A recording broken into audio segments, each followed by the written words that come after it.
Okay, all Hopefully, right. I'm gonna graduate in July. So Fingers crossed. Yes. Fingers crossed, because I know right now that you're in your final year, so you're busy Yeah. doing your thesis.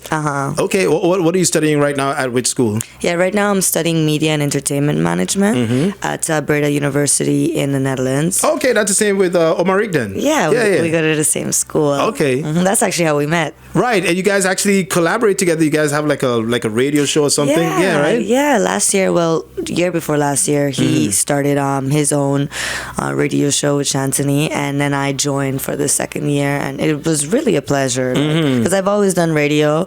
That's how I got into the DJing, really. Right. So it was just such a nice pair. Okay, so like you said, you're studying media and what did you say, Entertainment management. It's quite a compact field because then you have TV, the radio, film, all of that, and you get to learn about the art. But it's actually a management course, right? So then you have the management, marketing, the legal part of it, and everything. Yeah, exactly. So it's a great course, honestly. Okay, so you said now you've always been in love with entertainment and everything, but now you've dabbled a little bit in DJ, and it seems like now you've found something that you really, really love. Yeah, exactly. When I just started radio, it was getting comfortable talking, it's getting comfortable mixing and changing the music. And then I went to this party and I felt like, ooh, I could DJ. So I started playing with the buttons and threw myself into it. And right now I'm at the point where I could say it's not just making me happy, I'm not just connecting with people, but I could turn this into a career. Okay, nice. Yeah. So how long would you say you've been doing the DJ thing professionally? Professionally, 2023 was the first time I started playing. So now we're going on 2 years, 2.5 years. All right. So yeah. Do you remember what was your first paid gig? Because I'm sure you did. You started off with a lot of free stuff. I can't even tell you how many free gigs. Sometimes I still take free gigs, to be honest. But my first paid gig. It was actually in the Netherlands. It was in Amsterdam at Club Nix. Okay. And it's an event called the Dance Hall, which I'm a resident DJ at, and they really, really helped me with my start. To be honest, they were the first people to pay me, first people to acknowledge and take me serious. So shout out to them. Okay, and you've done other events in the Netherlands as well. I think I saw your name once on the flyer for Soca versus Dancehall. Oh yeah, yeah. That was a full circle for me because that's actually the party that inspired me to DJ. Oh, yeah. So it was really, really full circle. Sadly, they're not having events no more. But I still kind of took on the role I was there with, and I bring soca and bouillon everywhere else. Yeah. I was just going to ask. So that's your main genre that you love to play. I mean, you play everything. Yeah. But you mainly love soca and bouillon. I realize. Yeah. Yeah. Honestly, and at the beginning, it wasn't my favorite, but to see how people react and really just get comfortable with it, I'm like, I like seeing this. It's something that forces people to jump up together, high five, whatever. But it brings us together a lot more than I would think. Now, of course, the DJ world is very male dominated, and you being a woman yourself, how's it in that industry? How do you think, or how do you feel that you get along? Is it easy? Do the DJs embrace each other? Do you think they look at you different because you're a woman? I mean, how is it? Do you think like you know what, she's good looking, she's attractive, so they treat you based more on your looks than your actual skills? Yeah. So you actually kind of just said it for me, but the only difference is it's kind of different everywhere. Like when I'm back up there, sometimes I do have to make my approach a little bit stern, because people do see me as this small girl, and I'm only 5'1", so I am quite small, and they kind of see me as someone that I can either step over, take advantage of. So sometimes I just have to stand my ground, really. But I've since learned that. Whereas hair, to be honest, since I've came home, the amount of love and help that I've gotten from DJs all over St.Maarten has been like a little overwhelming for me, because I'm like, wow, I'm not even used to this love. Right. I don't even want to go back. Yeah. But it's definitely a difference. But I also think it's a general difference too, because like let's put aside DJing for a while. When I step into a room, it would be nice for not a guy to, let's say, not see me as not his equal. Right. But still to... how do I say this? Like at least approach you with some type of respect instead of just looking at you objectively and be like, yeah. Exactly. So like that's just the main thing that I appreciate when guys can do, and they do that outside of DJing and in DJing too. Oh, okay, cool. She's a female. I have the respect for her. I want to make sure she's okay. I like those type of things. Right. Okay. So where do you see this career taking you? Honestly, since I've been here, I realized that DJing is actually a lot bigger than me. So I really want to build a network and a community where I can help other people do what I'm doing. And it doesn't have to be exactly DJing, but something around the entertainment realm. I want to create a community where people can either have classes, either do mentoring, or just like helping out each other, because at the beginning, I felt very alone when I started this journey, and I really, really was looking everywhere for a mentor. Right. I eventually got a couple, but there's some people in my shoes that right now just need a little help. They need a little push, some support. So I just want to continue and get to a part where I can provide that. Yeah. What do you say, or what do you think, puts you aside from other DJs? Not saying that, you're better than this one or that one, but, a style that you created yourself that sets unique. That sets you apart from any other DJ. Well, I will say I'm really, really interactive and engaging, especially even at the beginning when I wasn't so good on the skills, or I maybe didn't know what I was doing completely. Right. I still made sure to engage with my audience, and that I feel has gotten me a lot further than the skills, than the other stuff. Because again, it's not just about me. When I'm going on that stage to play, there would be no party without the people that's coming. Right, basically. True. So, like, I just try my best to stay connected to them, whether I'm on the stage or off the stage. I'll make my time to, and I feel like that has set me apart for sure. Okay. Now, you're fairly new to the DJ game. Do you still get nervous or intimidated when you step on that stage? Or does it depend on the setting? Like, you're more comfortable in like a club setting versus something on a big stage, scale? Yes, it definitely does depend, because now I will say no. Like the gigs that I have, I pull up and I'm fine. But I do remember one of my first festivals. Like, I just was not talking at all. Like, let me just play, push the buttons, do my set, and that's it. And that's it. Yeah. And even when I left, I still wasn't talking, and I was like, everyone's like, "Are you okay?" I'm like, ugh. Listen, it can be intimidating, even though like people might just look at you and be like, okay, she's just pressing buttons, she's just playing music. It's not that hard, but people don't understand that being a DJ takes a lot of work, man, and energy. By the time you're done, even if it's a short 20-minute set, 30-minute set, you're exhausted mentally, everything. And I was just telling a friend the other day too, because they kind of said the similar thing, like, oh, this kind of seems easy, it's just pushing buttons and stuff. And I was like, you might think so, but let me give you an example. When you have a party and you have about 10 different groups in that party. One of them come for Latin music. One of them come for Afro. All of them come for different stuff. Yeah. How are you supposed to maneuver? Yeah. It is quite challenging. You got to almost satisfy everybody. Especially within that set time.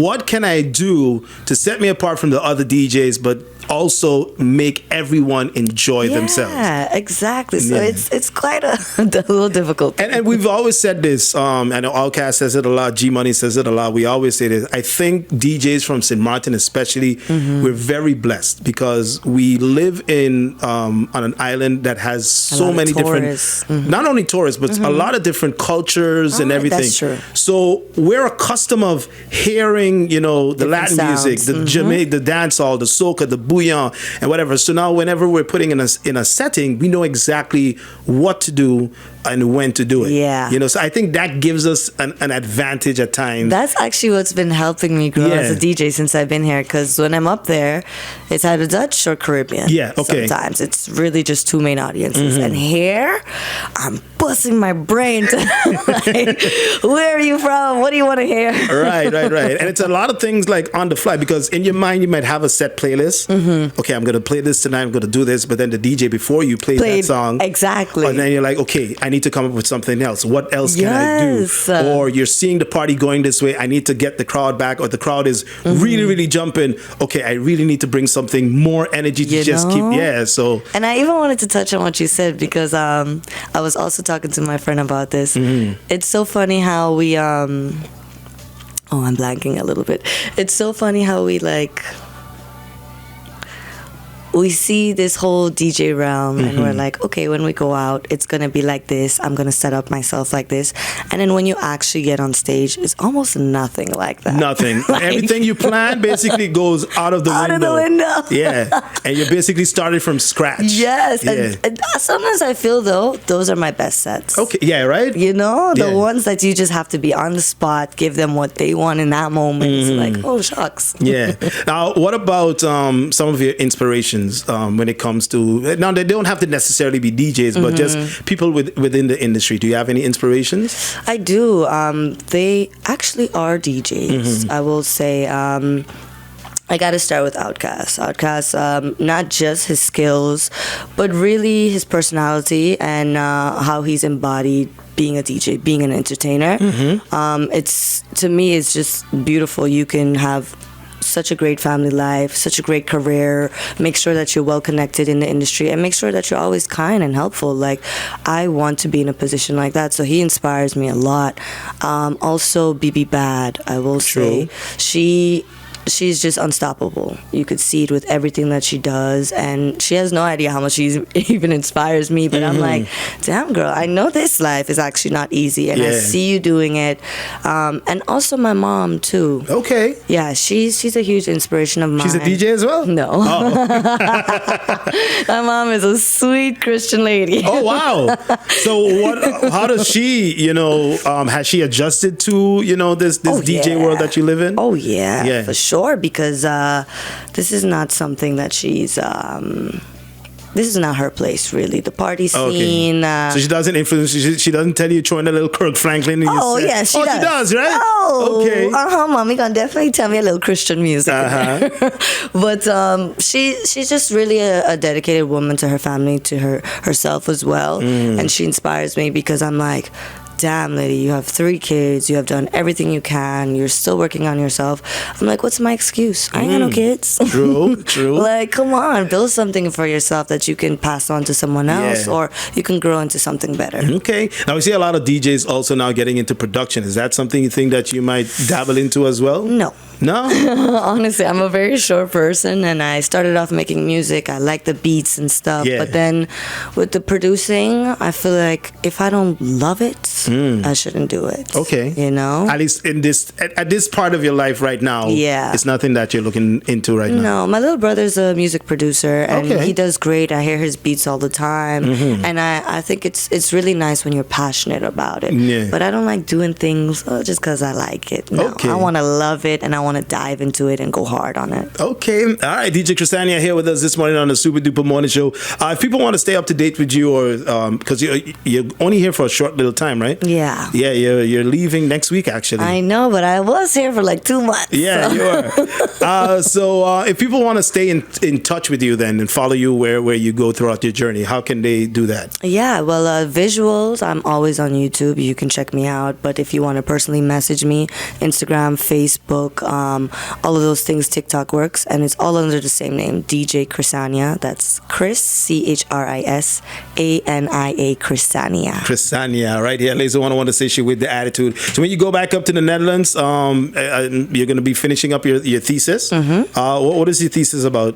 My thesis is actually about my friend's business. It's an upcoming new business, a software online program that stores music, stores pictures, all of those things. And my thesis is to help him market better, because right now he does word of mouth, and I'm trying to convince him that traditional marketing could be better, billboards, newsletters, so many different things to really push this out. I'm trying my best. I'm trying to focus on DJing, and then I have school. Right. So you have the thesis to work on, and then what about any events when you go back up? Anything? Yeah, I have an event when I get back up, a Caribbean party called Lux in Zwolle, and that's actually next Saturday. So as soon as I get back on Wednesday, I got to start preparing for that. But yeah, and like you said tonight, Brews and Bites. Come check it out. You and DJ Shawty. Oh yeah. Okay. Who's taller? You know, because you said you're 5'1". I think, and I know Shawty's pretty short. Shawty is short. Yeah. Actually, I think I might be taller. Yeah. All right, so that goes down at Brews and Bites. You guys can check it out. TGIF. So shout out to the crew over there, and Chrisania is going to be there. That's going to be one of your last sets, right? Before you leave. Yeah, this is my last set before I leave. All right, so come on out and rock out with her tonight there. And like she said, you could follow her on her social media pages on Facebook and also on Instagram, which is once again DJ Chrisania. Chrisania.